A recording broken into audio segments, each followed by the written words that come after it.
running out of control. Look, I'm coming. Just running a little bit late. I've been busy today. I've had work to do. Emails to answer, phone calls to answer. Jeez.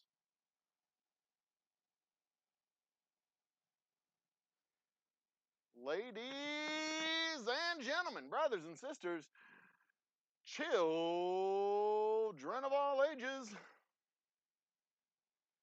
The goddamn camera's not working. Come on, turn on. Activate. Screw it. There we are. Ladies and gentlemen, brothers and sisters, children of all ages, I am the Old Humble guy. It looks like sound is bad too. We need to fix that. How about that? Is that better? I don't have my monitor open or anything like that. I'm all kinds of discombobulated. But I'm coming. I'm here.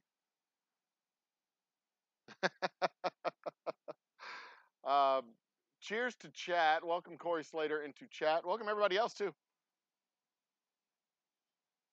That's not good. It's still too quiet. Is it my audio? This is too quiet? It's the microphone itself.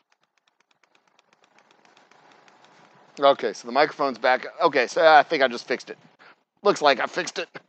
Okay, good. Ladies and gentlemen, this has been a busy day. Had a camera crew out. Square table's in the house. Corey's in the house. Let's see here.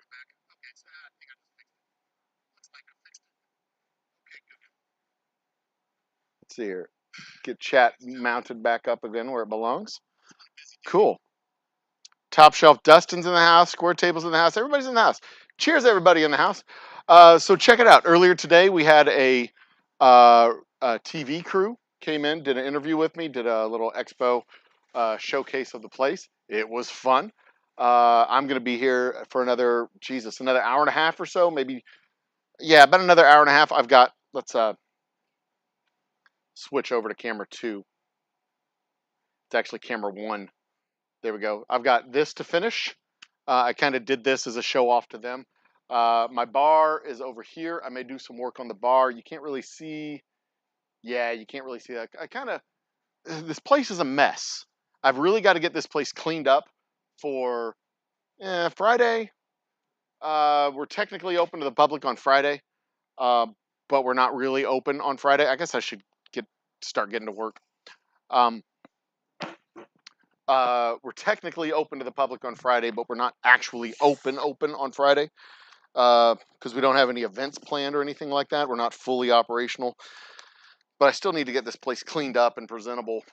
And also this weekend, Saturday, as you know, we'll be open to the public Saturday as well. But what I'm going to do is I got to clean all this stuff out behind you. I need to open the door here. The weather is absolutely gorgeous right now. It is maybe 89 degrees, 91 degrees. It is super comfortable outside. It feels fantastic. I mean, I could not ask for better weather right now. And I hope it holds up till next week when we do our official opening on the first Friday of the fall. We have Same Old Circles playing. We'll be broadcasting that show live onto the YouTubes. We've got Same Old Circles. We've got a voter registration drive going on that same night. So hopefully we'll get a nice, happy little crowd for people who need to register to vote and want to hang out and listen to some good music and watch some good music. We're just going to have a damn good time. Great first day of fall, first Friday of the fall. It's going to be just a good time. Good time to be had by all. Greg's in the house too. Cheers, Greg's Whiskey Guide. So we got Greg, Dustin, Corey. So we got France, Canada, and Kentucky stand. All representing And Square Table is up in Ohio.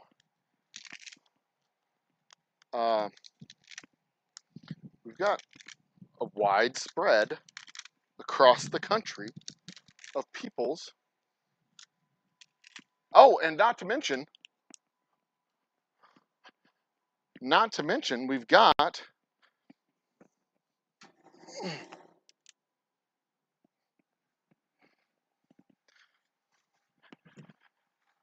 the prize box that will be given away. I'll have this finished up, filled with my delicious elixirs. This prize box worth $1 million. I'm kidding. I do need to paint the back though. It's the only thing I really need to finish. But that will be filled with our filled with the samples and the cigar, and we will spin that wheel on Friday, and somebody gets the prize package. We have a wheel full of names. Spin it. We're gonna run it, and it's gonna be awesome. The paint on it is still a little tacky, and it is drying as we speak, so I'm not messing with it much. I do need to put one more coat here on the back. It's a little splotchy there on the back. But there you go. In my spare time today, I've been going back and forth on TikTok with a couple of dudes. One dude in particular.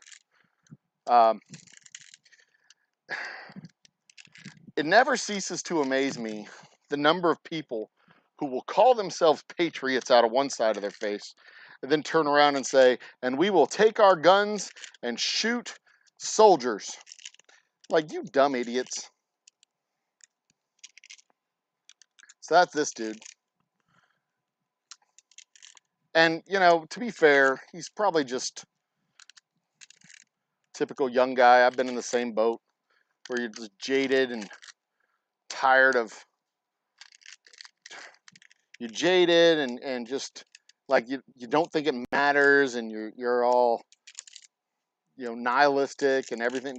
You know, my vote doesn't count, my vote doesn't matter, the only way I'm gonna protect my rights. And I'm just like, dude, if you're picking up your guns to protect your rights are already gone. You've lost your freedom of speech, you've lost your freedom of movement, you've lost your freedom of association, you've lost your freedom of everything. You're literally in a militarized state at that point, and you don't have freedom anymore. You're just, you know, you're fucked. And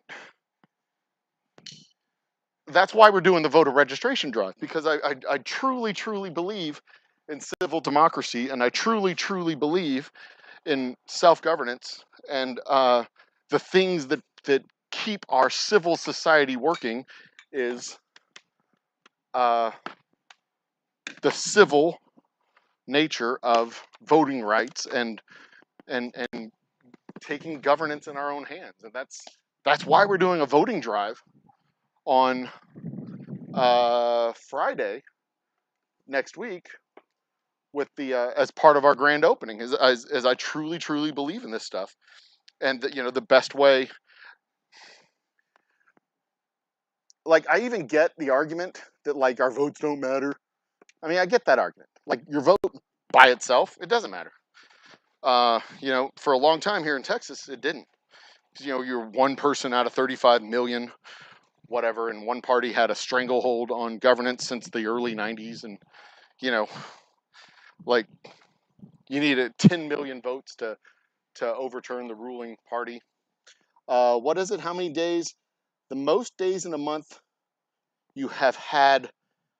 What is the most days in 1 month I have had my own product? That's like, this is usually the only whiskey I drink. I'm usually drinking my own product, but I do have my own. I mean, I drink other stuff. I like to seek out hard to find. I like to seek out local hidden gems. That's Jim with a G, not Jim with a J. I don't care about hidden people named Jim. Uh, but this last weekend, I was in Lufkin, and I got a bottle of 19 Oaks from uh, the Front Porch Distillery in Lufkin. It is a bottle of whiskey that can be found in something like 19, not even 19, like maybe 10 liquor stores between Galveston and Nacogdoches. It's hard to find because it's a very local, uh, very hard to uh, get your hands on type of bottle. But I tried it and it was delicious, so I bought a bottle. Um, and our cocktail that we're having tonight, uh, the Ward 8 cocktail, they make a version of that cocktail in their tasting room with that whiskey. So, um, so that's why I'm gonna crack that bottle. We're gonna talk about that whiskey. We're gonna talk about that distillery. We're going to talk about that cocktail and the origins of that cocktail, and da da da da da da da da. So, but the most days I've had my whiskey, probably 31, because that's. But I don't drink every day. I mean, I haven't had a drink. I mean, yesterday I made a short with an old fashioned, but I didn't drink anything yesterday. I didn't have a drink. I made the drink and I brought it to my wife. She drank it.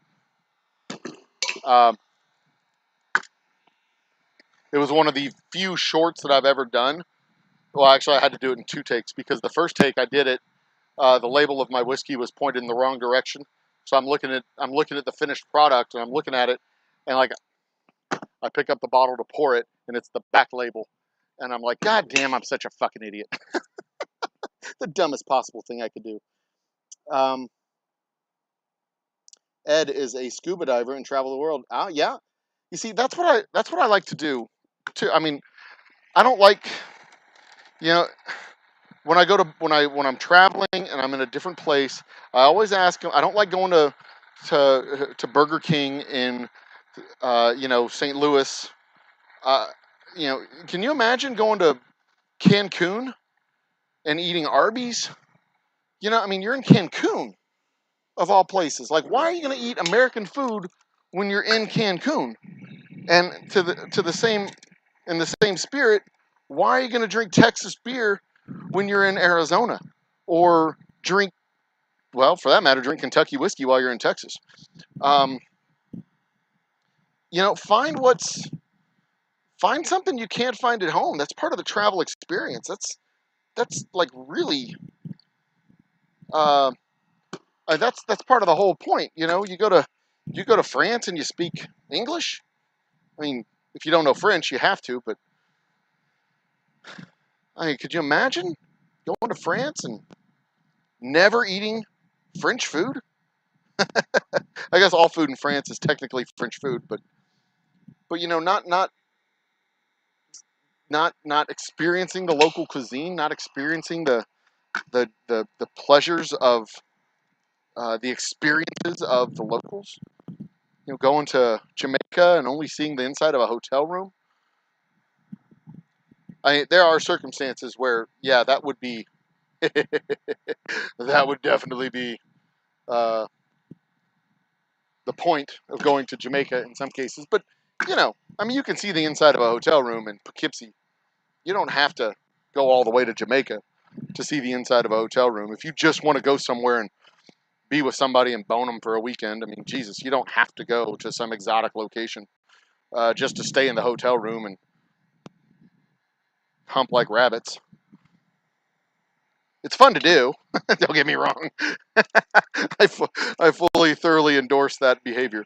But there's cheaper ways to do it, is what I'm saying. And there's Motel Sixes look just like a Hyatt Regency with the lights off. In fact, I believe that was an advertising campaign that Motel Six did.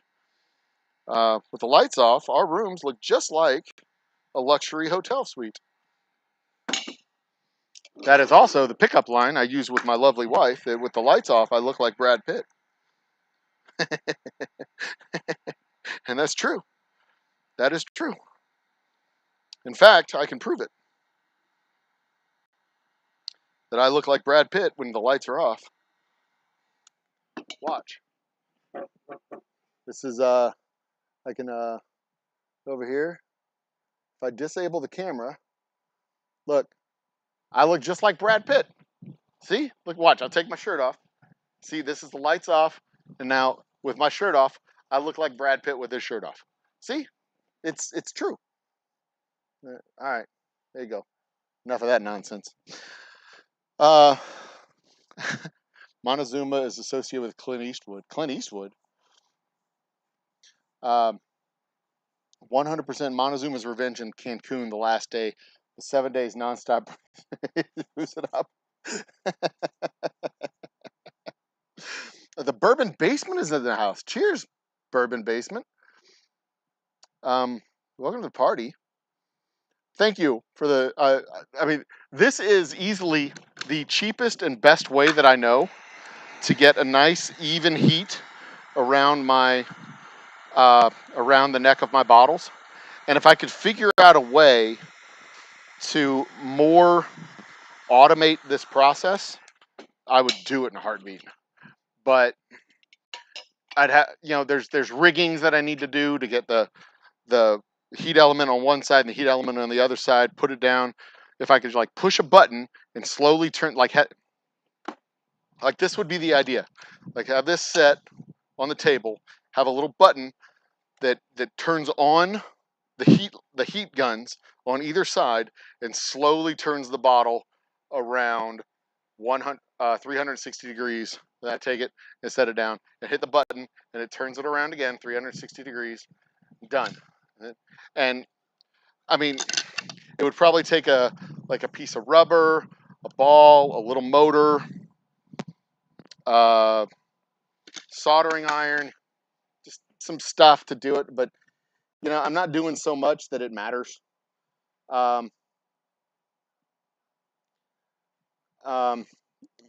even that's not going to like seriously speed up the whole process. I mean, this isn't that arduous of a process right now, and it works. It works, but eventually, this. I mean, I'm on record of saying that this is the part of the whole process that I hate the most. It's the slowest, most tedious part of the process. It's even slower than the labeling. It's more tedious than the labeling. I hate it, but it is extremely important, and it is actually one of the most important parts of it, because while you'll see the label from the edge, you see the label first.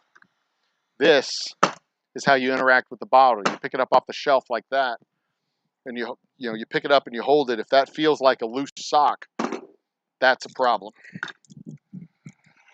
It feels junky and nasty, and I like it to feel like a well-fitted tube sock or a condom that's a size too small. Some of y'all don't know what that feeling is, so I use the tube sock analogy. A well-fitted tube sock. Now, you might understand, I don't want to feel it and it be all like loose like a condom. See, you might understand that that visual analogy, but some of us don't understand that one either. Which reminds me of the story of the astronauts. They have the fitted urine collection device on the Apollo missions and the Mercury missions. And it's basically a condom with a tube to collect the urine. And they had 3 sizes, small, medium, and large. And all the guys picked the larges, obviously, because they're astronauts. So they had to, and they didn't fit properly. So they had to readjust the sizing to just medium, large, and extra large. And the astronauts started choosing the medium or the large. Rather, they started to choose the large and the smaller size so that they would fit better. I don't know if that's a true story or not, but it's a good story.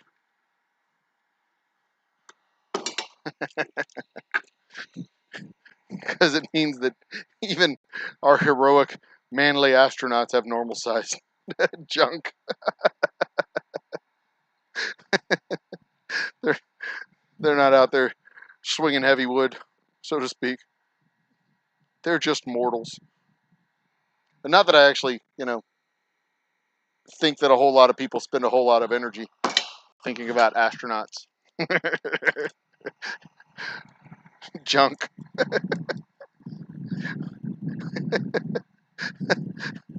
Now I have a picture in my head of like people like sitting at home pondering as they watch the moon landing in the late 60s, wondering,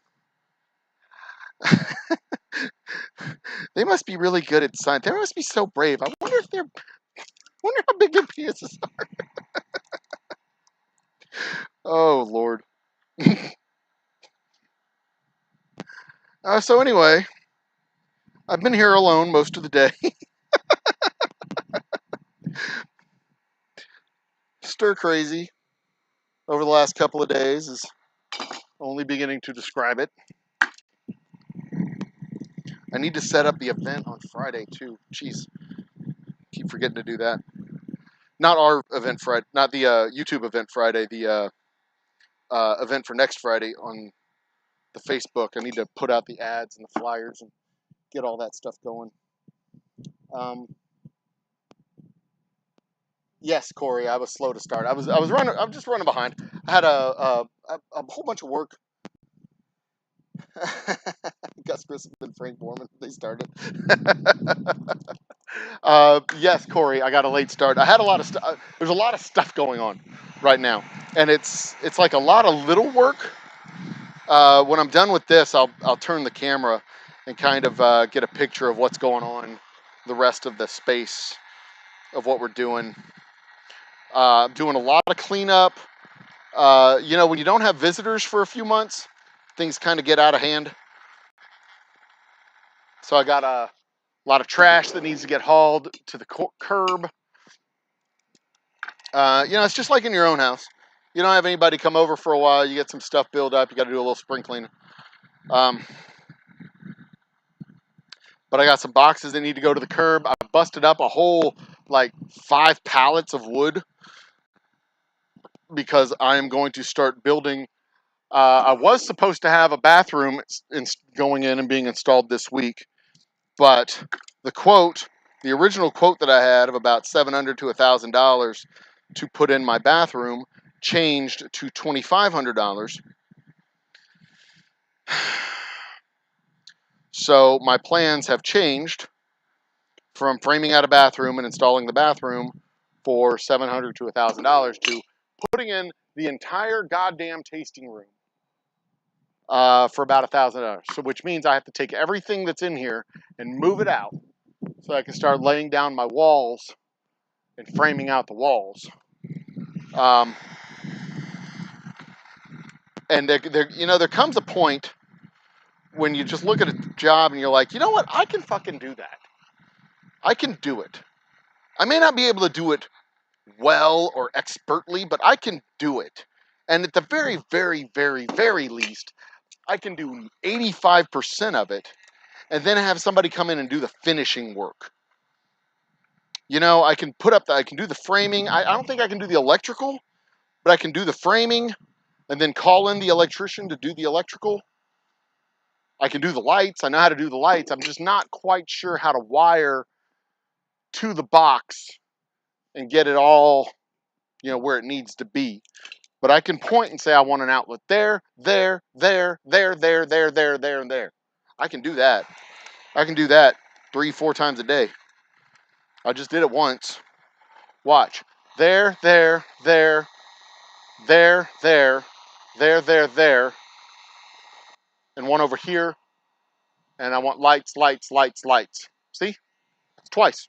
Twice in one day. See, I could do that all day long. And if the guy's name is Michael, I can be like, Michael, I want them there, and one right here, and lights there. See, I can even address them directly by name if his name is Michael. If his name is something else, I can address him by the other name too. I'm just using Michael as an example because that's a 2-syllable name, kind of complicated.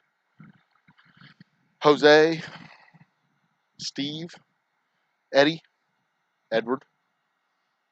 I can address all kinds of names. Corey, see, do Corey.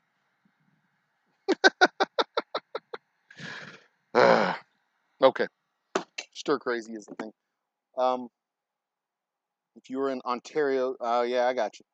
But I see that would be the problem. If I built this in Ontario, I would have to move it down here to Humble, which that's a complicated logistical problem.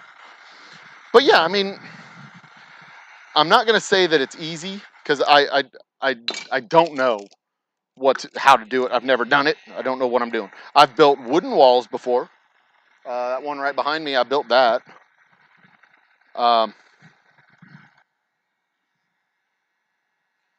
It's just a temporary wall separating the electrical components from the water components. But I built that. I mean, building a wall is easy.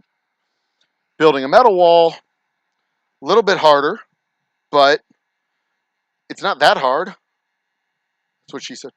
I mean, I just got to lay the floor track, put in the studs, and then put on the wall cap. That's it. I know where I want my walls to be. Then after that, I need to bring in the electrical. Then put up the sheetrock, paint it, put in the doors. Certainly need to have the doors. I don't need to put in any windows. I need to frame in 2 windows, but I don't need to put in any windows. I need to put in the doors, one to the office, one from the office into the distillery,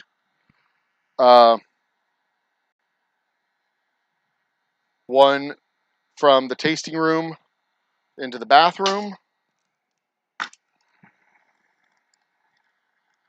That's pretty much it.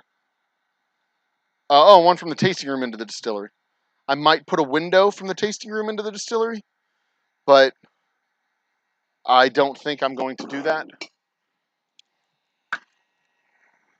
Then eventually I need to build the doors that go from the office to the distillery and the tasting room to the distillery. Big wooden barn doors. To do that, I'll probably need a joiner and a planer. But in time, over the course of the next 12 months, the last piece will be putting in the air conditioner. Won't be that hard. Won't be that bad.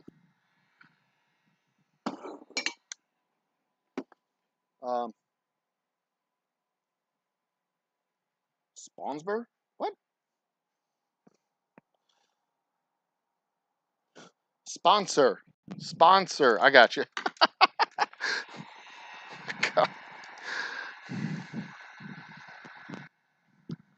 Speaking of local cuisine, there's a poutine restaurant on the southwest side of town that I have said I wanted to go check out, but I have not yet done so.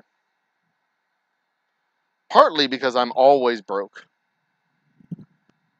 but also partly because I keep forgetting to do it.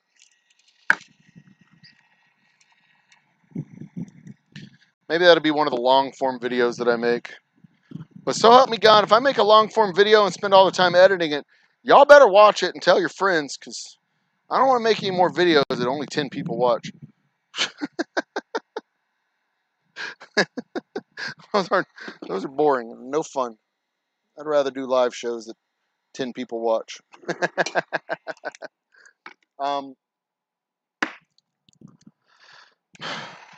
But yeah, I mean, I don't expect the build out. I mean, it's going to take time. Don't get me wrong. It's not just going to be like Monday I start it and Thursday it's done. It's going to take several months for me to do it. Because I mean, just the frame is going to cost me.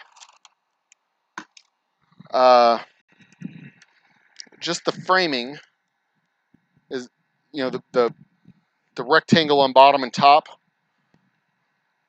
is going to cost me about $400 or $500, and then the actual studs for the walls is going to be another $400 or $500. Actually, I have that wrong. It's probably going to be $200 or $300 for the frame, top and bottom parts, and $800 for the studs for the walls. So it's probably going to run me about $1,000 just to build the box, and then, you know, getting the electrical put in is probably going to run me another $1,000, probably. And I don't know what I'm going to do on the floor. I've thought about just staining it and then sealing it with epoxy, acid etching it, and then sealing it with epoxy. Just painting it is a possibility. I mean, I don't know what I'm going to do on the floor, but I mean, it's pretty fine as it is. It's just raw concrete. But I may do something with it. I don't know. Have not decided. But we will begin in earnest, moving in the direction of having a fully formed tasting room and a fully operational distillery, hopefully by next summer. And hopefully, you know, if we can get this built out through the winter, the final piece would be the air conditioner, which would need to go in by summertime. You know, we don't need the air conditioner in the winter. We can have space heaters to keep it warm. It's not that big of a space. We could use space heaters to keep it warm, fans to keep it cool, or at least keep the air moving. And then by the time summertime rolls around, put in the AC so we can continue operations through summer. That'd be pretty cool. That'd be pretty cool. Literally cool. Get it? Summer air conditioner. I'm funny. Anyway, but these bottles right here are our rye whiskey. I am going to make a batch of about 5 gallons of our Ghost Town bourbon, or Ghost Town whiskey, White Dog whiskey. I keep calling it bourbon. It is not bourbon. It is raw bourbon. White Dog bourbon.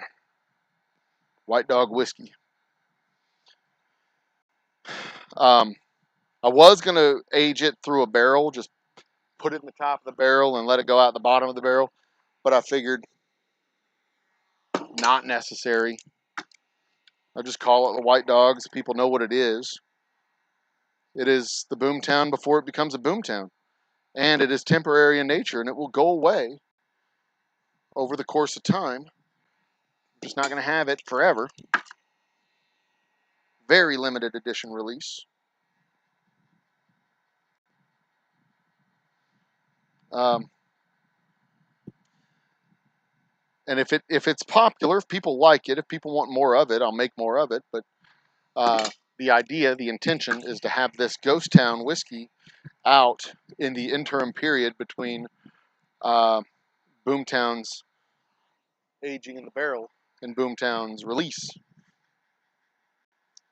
And once the Boomtown's released, you don't really need the Ghost Town anymore. The Ghost Town just goes away, blows away in the wind.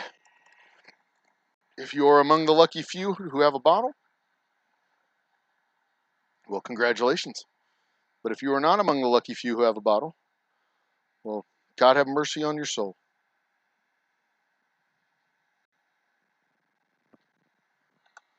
All right. What else are we going to be doing? Come March, when these barrels are done aging, and I start having a ready supply of these barrels, I'm going to cut them into flower pots, um, and do all kinds of cool stuff with the barrels. I'm already going to take some of our 50-gallon barrels, cut them in half, and use them as planters in my garden at home, but also make them available for people for their gardens at their homes.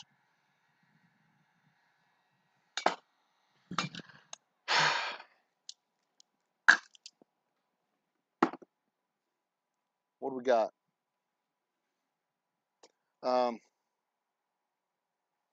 Yeah, Steve. Yeah, actually, Steve, we resupplied a bunch of stores last week. All of the specs have rye as we speak. Um, some Total Wines have rye, not all. Um, I expect those guys will be resupplied soon because the next leg of our Old Humble Road Show to Total Wine starts in October. Straight whiskey is on its way. Special Reserve has been delivered. I think all of the stores where we have Special Reserve have Special Reserve, from here all the way up to Dallas and San Antonio. The distributor issue has been a sore spot for a long time. Being able to maintain consistent delivery schedules and make sure product is on shelves has been a long-standing frustration that I think we may have finally solved by getting a new distributor.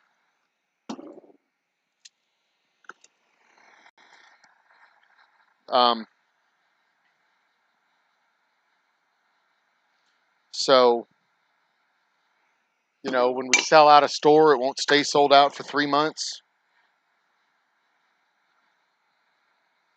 And I can start consistently advertising for locations and places to find the whiskey because the stores will consistently have the whiskey.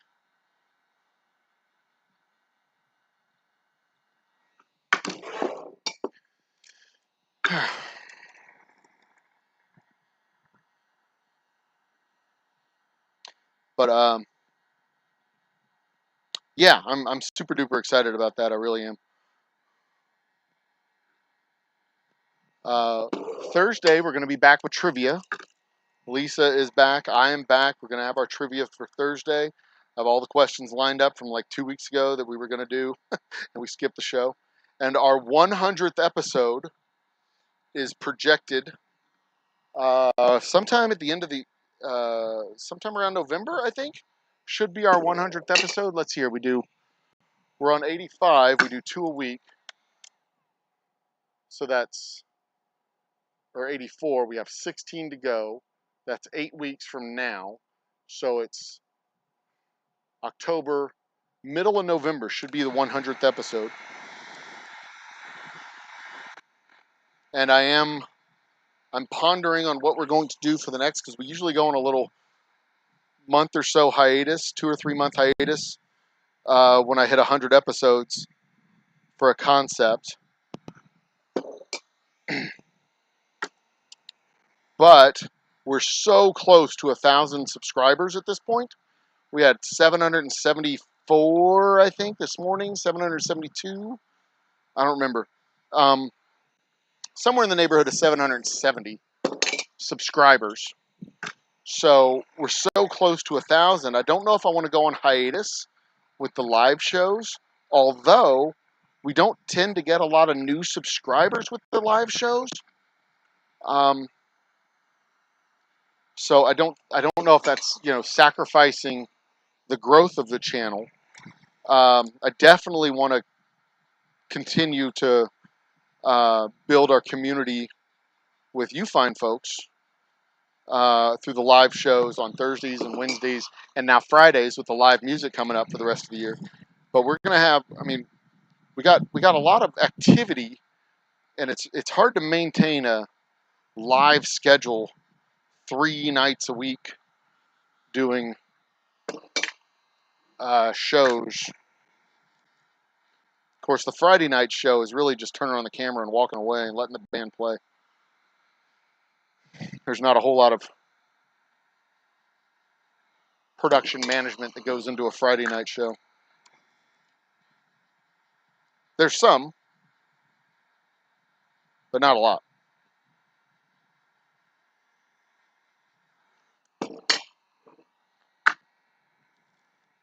But I would like to do more of these and more edited versions of these.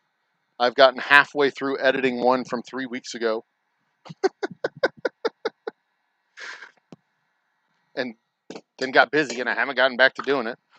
So it's like a 6-hour live stream that I'm trying to edit down into like 30 minutes with a voiceover. Because, this is cool when you're watching it live, but, there's a whole lot of dead air and dead space that's going on.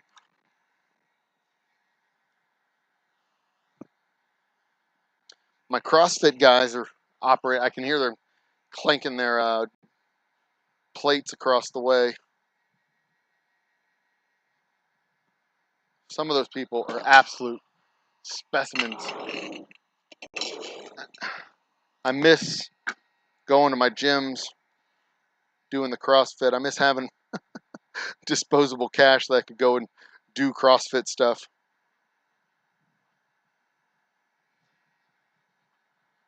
I really, really, really need to increase my activity levels outside of here, but I've gotten to the point where I am old and broke down because I stopped exercising and I put on a lot of weight during the pandemic. So it's like I've gotten to that point where I'm sedentary and unhealthy, and it takes a tremendous amount of energy for me to get up and do something about it. Then it takes an entire day to recover. I'm just miserable. My knees hurt. My back hurts. I'm not going to run ever again. I'm not going to sit-ups, lift weights. And I fall into that vicious cycle. Don't ever stop working out, kids. That's how you get old. Keep doing recess. Keep working out. Keep the activity level up. As soon as you stop, running doesn't ruin your knees. Stop running ruins your knees. I don't run anymore because my knees hurt. Nope, your knees hurt because you don't run anymore. You hurt yourself and you stopped running and then your knees hurt. That's how it happened.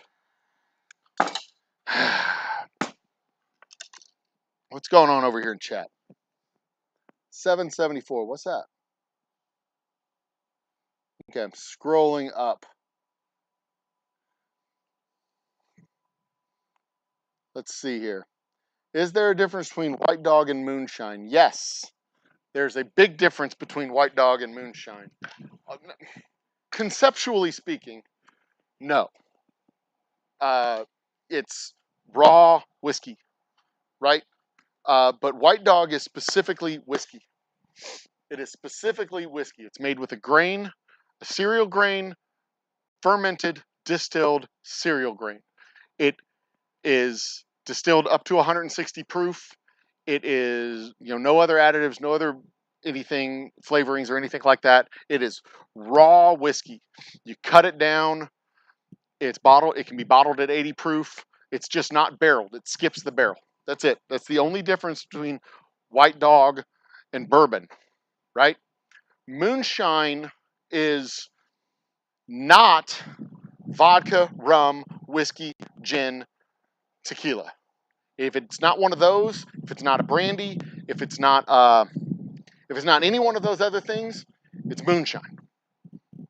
And you can call it moonshine.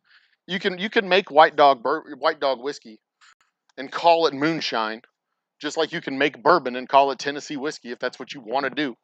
That's your marketing choice. In which case your White Dog is now moonshine, and that's fine. Nothing wrong with that. But moonshine, I mean, basically, if I took corn and added sugar, I have moonshine. If I took molasses and distilled it up to 180 proof, I don't have vodka. I don't have rum. I have something else, moonshine. If I took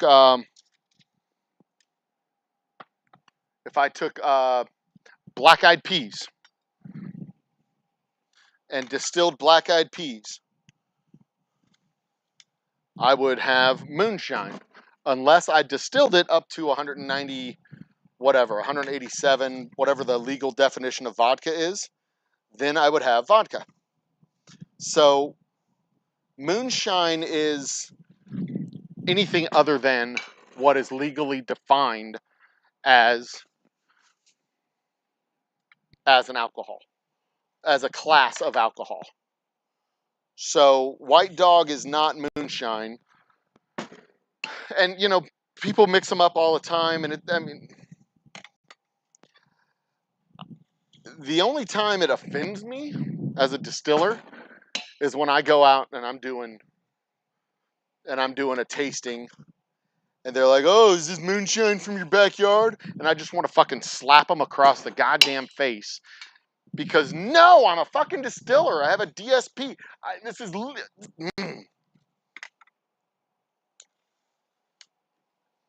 Do you get a lot of people coming into your liquor store with stuff they made in their backyard to sell and sample? Morons. But anyway, that's the only time it ever really gets under my skin. But most people don't have any idea what moonshine is. Legally or conceptually, you know, because they've never had it. And Old Smoky makes moonshine. There's a lot of companies that make moonshine, and you're right, it's flavored. It can be flavored, it can be plain, it can be... the difference between moonshine in the market and vodka on the market is that vodka is usually distilled to a higher proof and usually distilled several times in order to make it purer and cleaner, and then they'll flavor it sometimes.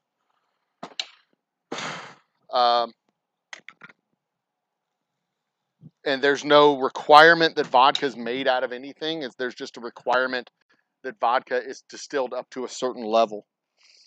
So there you go. And there may be some other distinctions, and but that's like the broad strokes. For most people, that's all that really matters when it comes to moonshine, is that it's just not any of the other specifically defined categories of drink. Vodka, rum, gin, tequila, whiskey. Vodka, rum, gin, tequila, whiskey, brandy, liqueur, etc. If it's none of those things, it just is moonshine. That's it. So there you go.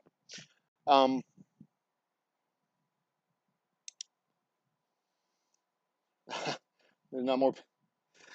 Yeah, I don't know. I don't know whether there's not a lot more people watching either. I mean, I kind of do. Watching other people work is kind of a silly in some cases.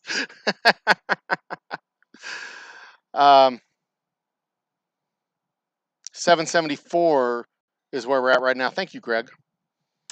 How do distributors work? Months, but shouldn't they have a service agreement delivering on their promise? Okay, so Steve, the way it works is I make whiskey. We have a basic 3-tier program, right? 3-tier system in Texas. I make whiskey. The distributor buys the whiskey from me, and then the distributor sells the whiskey to the retailers. Basic three parts, right?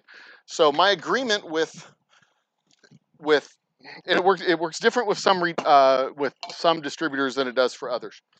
With my distributors, on the scale that we're at, um, they they make money when they sell the whiskey, right? If they sign up another store, so generally a distributor will have a sales team, but they also have a warehouse full of whiskeys, gins, rums, beers, wines.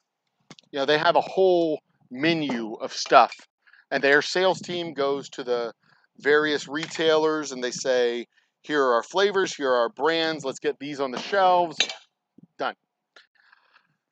For your national distributor types like Republic and Glacier, they have a standard menu of products like Jack, Jim, Wild Turkey, and you know the names. You know them all. Buffalo Trace, etc., etc. And basically, they show up with cases and cases of product, dump them on the retailers. The retailers buy them, and retailers make their bank selling $14 bottles of whiskey, $19 bottles of whiskey. They sell a shit ton of volume of those guys, and that's where the sales teams don't have to sell that stuff. That's just stuff that gets bought by habit. But then there's the other ones, and in some cases, the distributor has the power to be able to say, if you buy A, then I'll let you buy B, which would be in the case of our craft whiskey. If you buy 2 cases of this, I'll let you buy an extra case of Jack Daniels for discount, whatever, blah, blah, blah. They can do stuff like that because they have the buying power to be able to do that. They can say you have to buy X number of cases in order to get the allocated brands of A, B, and C. You can do incentive plans with these guys because they have a motivated sales force and they have access to all these stores and all kinds of stuff like that. But ultimately, what it boils down to is the distributor makes money when they sell our whiskey. Now, once the whiskey is on the shelf at the retailer, technically, it's the retailer's problem, technically, because the retailer is only going to make money when it sells. However, while there are certain brands that sell themselves, the habit whiskeys, the Wild Turkeys and Ezra's and all those guys, the Evan Williams and crap like that, those brands basically sell themselves. It's what your great granddaddy drank. It's what your great grandpappy and grandmammy, and they put them in their hot toddies and fed them to you when you had a sore throat, that sort of thing. So, we've had that all our life, and I'm going to continue to drink it. The habit whiskeys, the habit brands, they sell themselves. They come off the shelves. The national brands replace them. Easy peasy. Other brands, like mine, can sit on the shelf for months. Absolutely months. What I'm doing right now is I'm just doing my periodic spot check to make sure the bottles were clean. I don't expect to see anything. I'm just looking to see and make sure that we're clean on the inside. And I'll check 1 or 2 every 12 or 14, 12 or 24 rather, cases. Anyway, so while they're sitting on the shelf of the retailer, technically it's the retailer's problem. But while they're sitting on the shelf, not doing anything but collecting dust, they're my problem. Because until they get off the shelf, I'm not selling, my distributor's not selling anymore to the retailer because that shelf space is occupied by bottles that haven't sold. So if my distributor isn't selling to the retailer, I'm not selling to my distributor. So technically, the whiskey on the shelf is the problem of the retailer, but in reality, whiskey that's not selling, that is sitting on the shelf, is my problem. And that's where my sales team comes in and plans tastings, plans events. Because, if we have an event at a bar, if we sponsor a comedy show or a band at a bar, then that bar has to buy the whiskey, and the bars usually buy whiskeys. They buy product, rather, all of their liquor.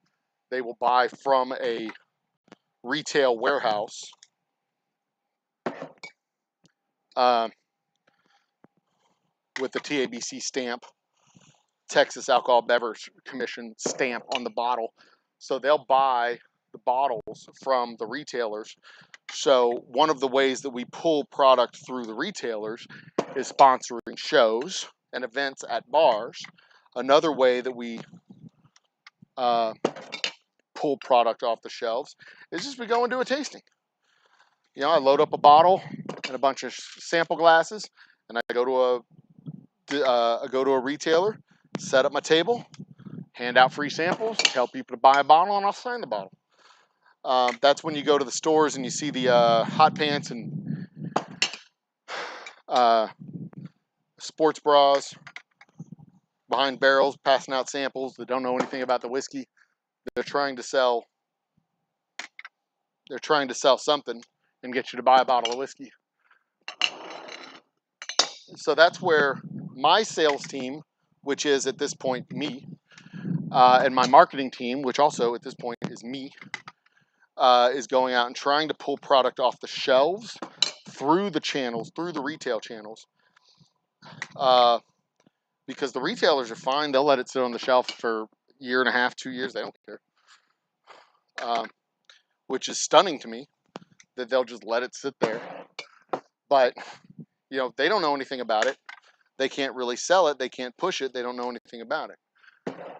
So that's my merchandising team. Another way that we sell through the retail channels is just going and educating the store staff, talking to the managers, talking to the staff, telling them about our whiskey, giving them samples, letting them try it, letting them meet me, letting them know what it is that we're doing, why we're doing it, how we're doing it, all that stuff, so that they're educated about the product.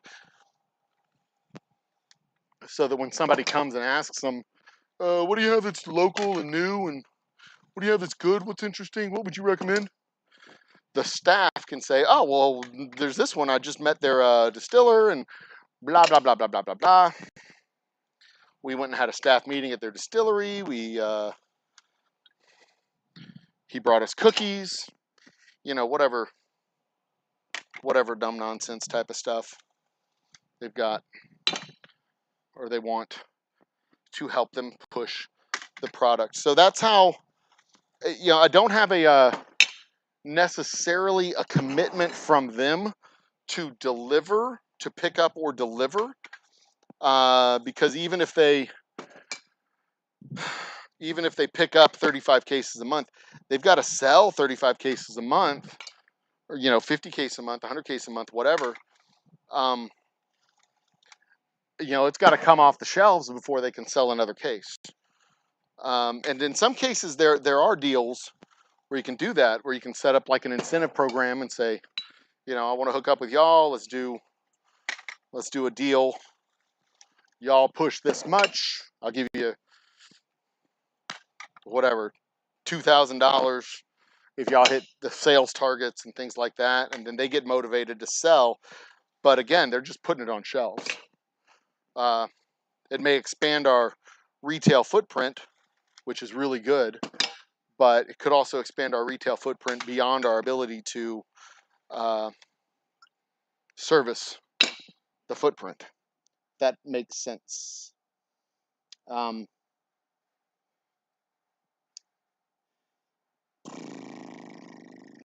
Picking fights in chat.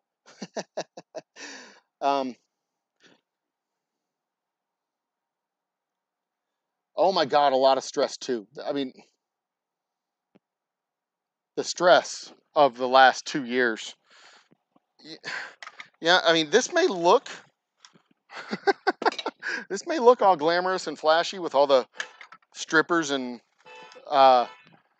bands and stuff that I have hanging around, but it's not really a glamorous life. I mean, this is, I mean, yeah, I play a lot of Fortnite, but it's a lot of damn work too. Oh shit, it's 4 o'clock. I've got to get moving. My son has to get picked up at school in about 45 minutes. He'll wait. I'll be there about 4:30, 5 o'clock. He'll wait. I think it's 5 o'clock. Need to find out real quick.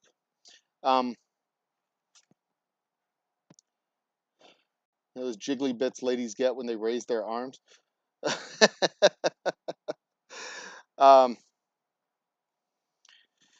Is moonshine good?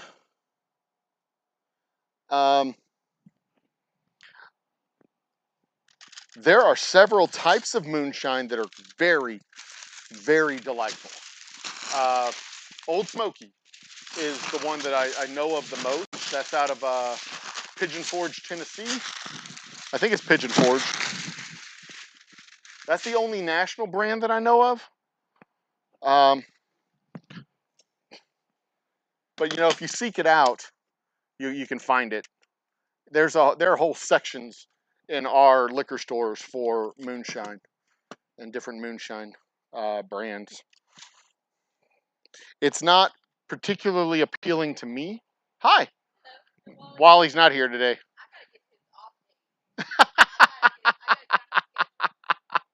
Yeah, he's not here today. But when was the last time he was here? That's been a while. But yeah, I had him here a couple weeks ago. He was tired when he went home. He just didn't want to come out today. I'll let him know. That is a one of our CrossFit neighbors looking for my dog. She is a big fan of him. Doesn't give a shit about me.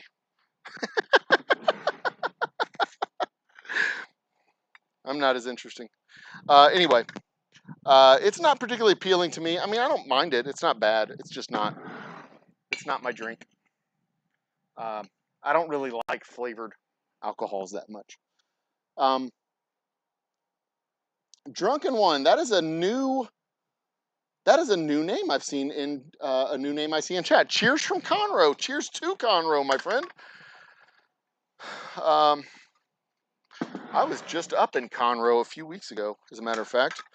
Well, just past Conroe. I was up in the Woodlands doing a tasting. But cheers to new name in chat. If you haven't done so already, go ahead and drop a subscription. I would appreciate it. Thumbs up and all that stuff. And since you're local, I'll let you know this. If you come by the distillery when we're open, this Friday, next Friday, and every Friday thereafter, if you come by the distillery and you show me that you're a subscriber to our channel, you'll get a free shot glass. But limit one. You can't come every damn week and say, hey, I'm a subscriber. I'll remember you the second time. I mean, you could try it. I might not. But yeah, subscribers to our YouTube channel get a free shot glass. Oh, crap. That label is crooked.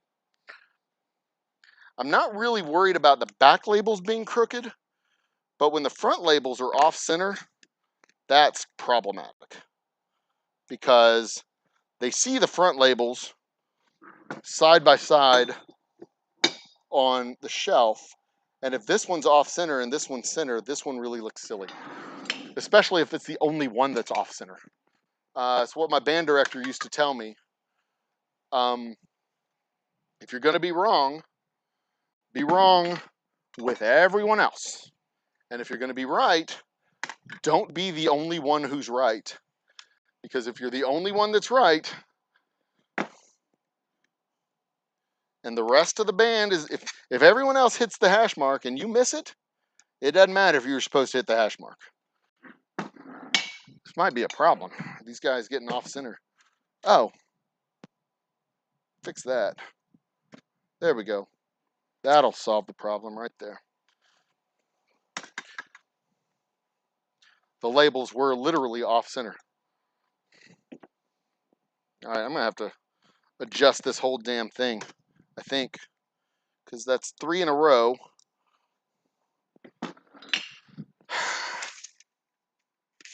Come on, under. Come on, go. All right, try this one more time. Are we straight again? I think we're on target.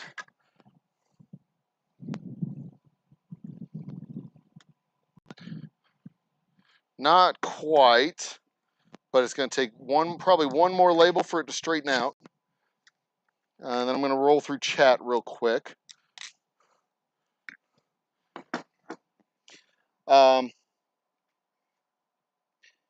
Mr. Great Shot, in the middle of the field tending to 2 brush fires. Holy crap.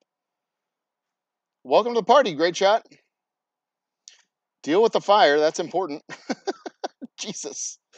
What do you mean by it? For whiskey, there's so many things. Old timer, I know. Enjoy the live behind the shows. To have full. Also, renewal of a single malt category. Yep. Would I say that sometimes people get overwhelmed with the U.S. whiskey choices? Favorite new craft distilleries? I think that's probably a good.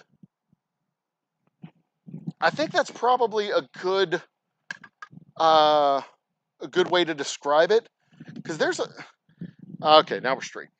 There's a lot of people that get intimidated by the Scotch aisle because there's so many different Scotches. And, I've seen people spend 30, 45 minutes shopping on the whiskey aisle, and they really just don't know what to get, don't know what to do. And then they end up leaving with, Jim Beam or Ezra Williams or something. I'm sitting there with my whiskey and I'm like, I have samples. I can literally put whiskey inside you. You'll know what it tastes like. You'll like it. I promise. Just try it. And they just, if I can get them to try it, they'll buy it most of the time because I can solve that, I don't know what to do. I don't know what they taste like. I don't know what I'm getting, that sort of thing. And it takes away the uncertainty factor because it's not easy doing new things. I get it.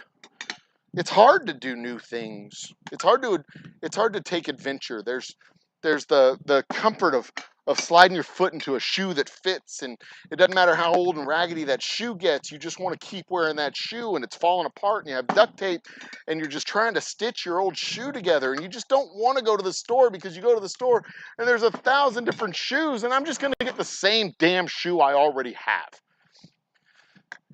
I just want to go and get that same Cumulus 10 ASIC. Oh, they're not making the 10 anymore? Fine, I'll get the Cumulus 11 ASICs.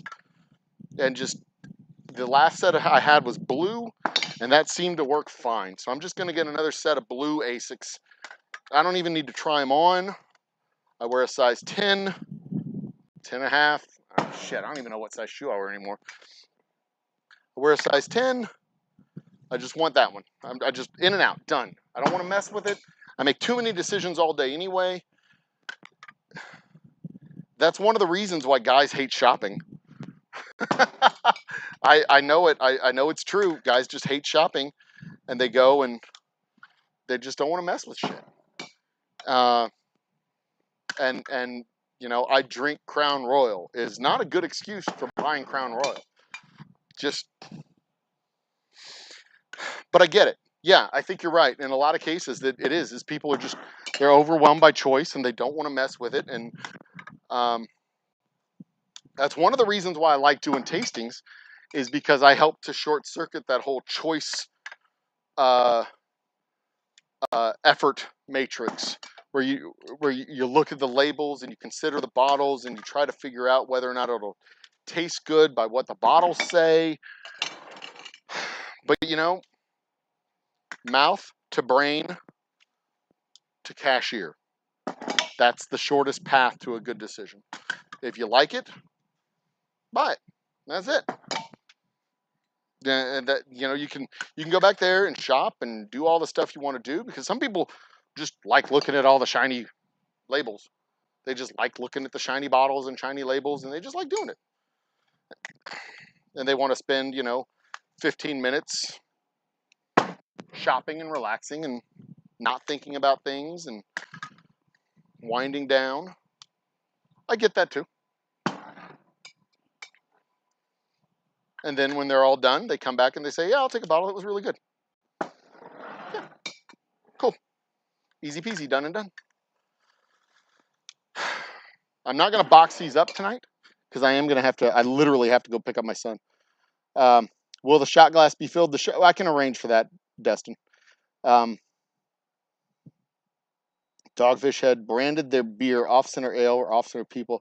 Oh yeah, with an off-center label. I do remember that, the Dogfish Ale or the Dogfish Head. Half the package is a warning. Still waiting for the pic of the car crash or with the. Any more buy me scotch?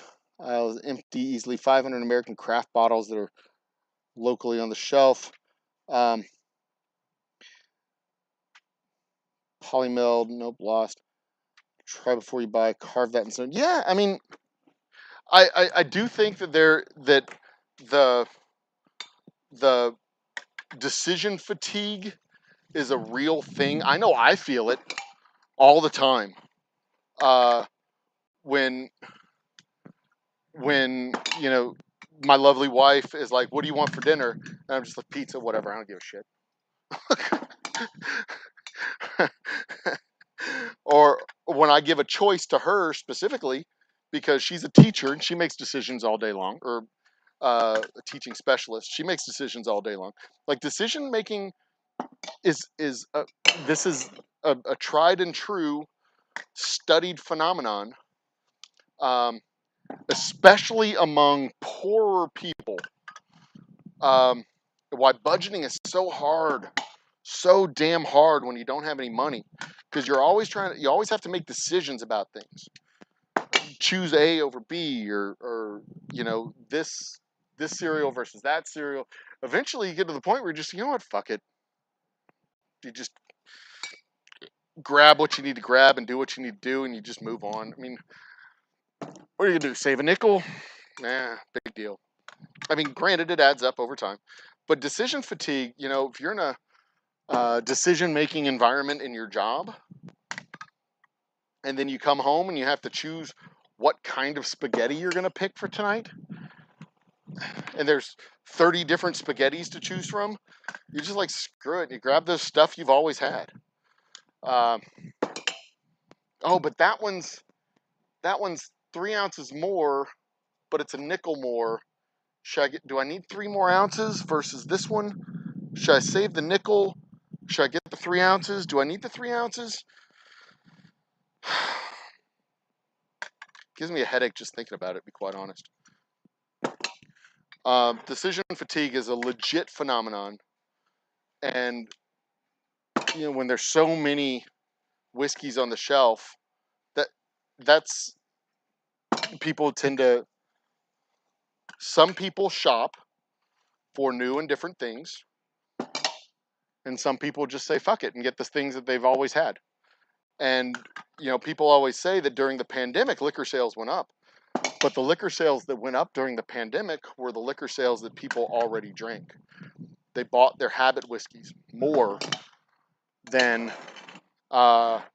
any other time. They stocked up on rum and vodka and bourbon and whiskey and scotch that they were familiar with, because in uncertain times, people seek out the familiar, and that's what they seek out for comfort. They watch reruns of shows that they've already seen.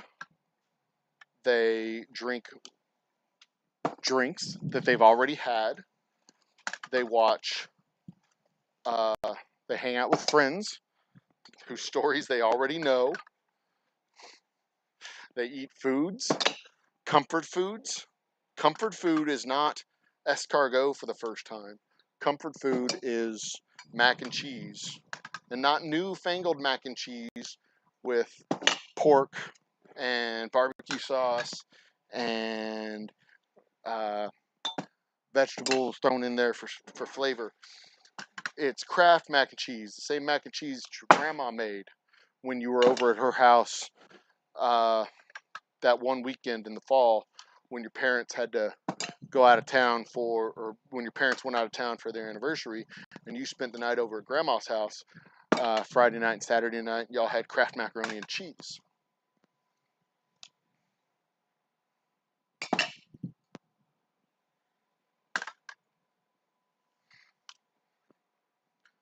That's comfort food, not the damn shells and cheese shit from Velveeta. That shit's avant-garde.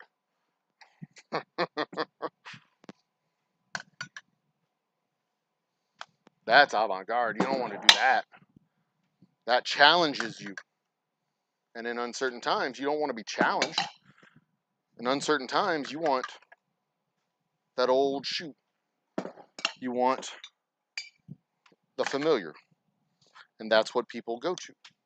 Not Old Humble's Double Oak Straight Rye or Old Humble Straight Whiskey that they've never tried before. So yeah, I get it. Decision fatigue is tough. And in a growing economic circumstance where we're at right now, and a fairly optimistic time period among certain people, pessimistic among others. That's a topic for another day because we're pretty much at the end of our broadcast afternoon. You know, people like to be challenged, and now is a great time for craft whiskeys because, ow, fuck, paper cut.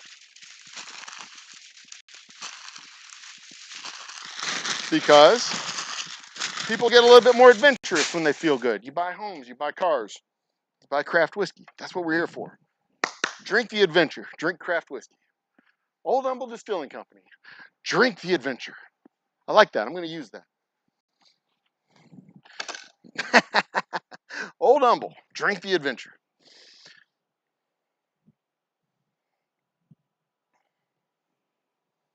Oh, cut up leftover hot dogs. Vienna sausages. That's fucking gourmet there. Mm. What would be comfort whiskey? Well, you know, comfort whiskey, Maker's Mark, the stuff that you know, the stuff you're familiar with. Maker's Mark, Jack Daniels, Jim Beam, that sort of stuff.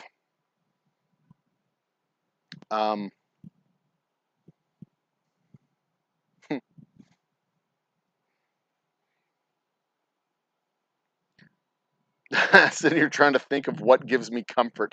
I got nothing. Uh, you know, a lot of people, it's like watching reruns. Cheers, watching Cheers. I mean, geez, I used to watch Cheers when I was a kid. I was 10, watching Cheers. Cheers in my living room with my parents every Thursday night. The Simpsons. Damn, I cut the shit out of my finger. The Simpsons. Comfort TV. John Denver. The Muppets. Uh, a lot of old TV shows that I kind of go back to and back to and back to again and again and again and again. Among other things. Among other things. So, you know, YouTuber land talking up a lot of new bourbons. I would like to see some of those because I haven't come across a lot of YouTuber whiskey tuber land that talks up new stuff. I'll be talking up a new whiskey tonight that I picked up.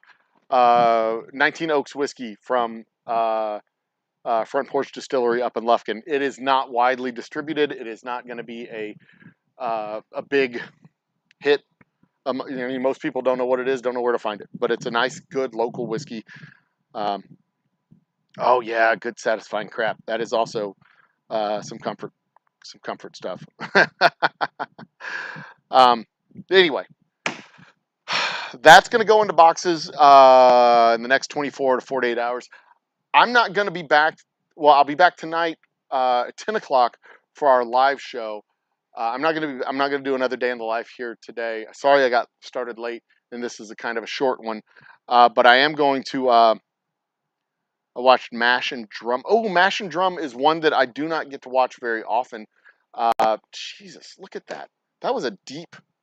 That was a deep hit. Look at that. That was a deep damn paper cut right on the fucking crease of my finger pit. Ah, not cool. Not cool. Uh, I would like to get, and I think I'm subscribed to Mash and Drum. I want to talk about and with them, uh, see more of what they do. Uh, uh, but you know, there's a lot of whiskey tube that uh, it's hard to explain.